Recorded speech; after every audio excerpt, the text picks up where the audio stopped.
তত্ত্বাবধায়ক সরকার ব্যবস্থা বিলোপসহ বেশ কিছু বিষয়ে পরিবর্তন এনে সংবিধানে পঞ্চদশ সংশোধনী এনেছিল আওয়ামী লীগ সরকার। ওই সংশোধনীতে সংবিধানে ৫৪টি ক্ষেত্রে পরিবর্তন এসেছিল, বিলোপ হয়েছিল তত্ত্বাবধায়ক সরকার ব্যবস্থাও।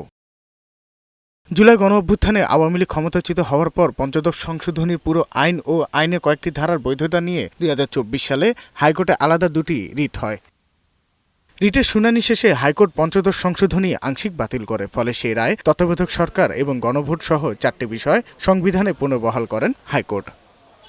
এ রায় পূর্ণাঙ্গ কপি পেয়ে পঞ্চদশ সংশোধনী নিয়ে হাইকোর্টের দেয়া রায়ের বিরুদ্ধে ৩টি আপিল হয়। আপিল শুনানি শেষে বৃহস্পতিবার রায় ঘোষণা করেন আপিল বিভাগ। রায় শেষে ব্রিফ করেন অ্যাটর্নি জেনারেল, বলেন পঞ্চদশ সংশোধনীর ৫৪টি বিষয়ের মধ্যে ফিরেছে ৪টি বিষয়। নির্দলীয় তত্ত্বাবধায়ক সরকার ব্যবস্থা বাতিল করে নির্দলীয় তত্ত্বাবধায়ক ফিরিয়ে আনা, গণভোটের অধিকার ফিরিয়ে আনা এবং সুপ্রিম কোর্টের হাইকোর্ট বিভাগের যে সাংবিধানিক দায়িত্ব সেটাকে খর্ব করার যে অপচেষ্টা, সেগুলোকে বাতিল কিংবা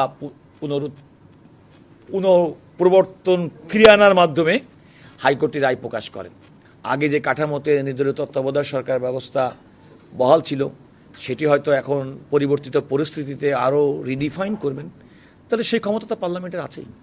পঞ্চদশ সংশোধনী হাইকোর্টের রায় বহাল থাকায় সন্তুষ্ট, তবে পুরোপুরি বাতিল না হওয়ায় প্রত্যাশা পূরণ হয়নি বলে জানান সুজন সম্পাদক বদিউল আলম মজুমদার। সর্বোচ্চ আদালত কর্তৃক বহাল রাখাতে এটা আমরা নির্দ্বিধায় বলতে পারি যে তত্ত্বাবধায়ক সরকার ব্যবস্থা একটা বৈধ ব্যবস্থা, এটা অসাংবিধানিক কোনো ব্যবস্থা নয়। এখন সংসদের উপর বহুলাংশে নির্ভর করে, তবে আমরা আংশিকভাবে অবশ্যই সন্তুষ্ট। তাই বল এখন আমাদের সংসদের কোর্টে। এখন সংসদ আশা করি তারা দায়িত্বশীল ভূমিকা পালন করবে।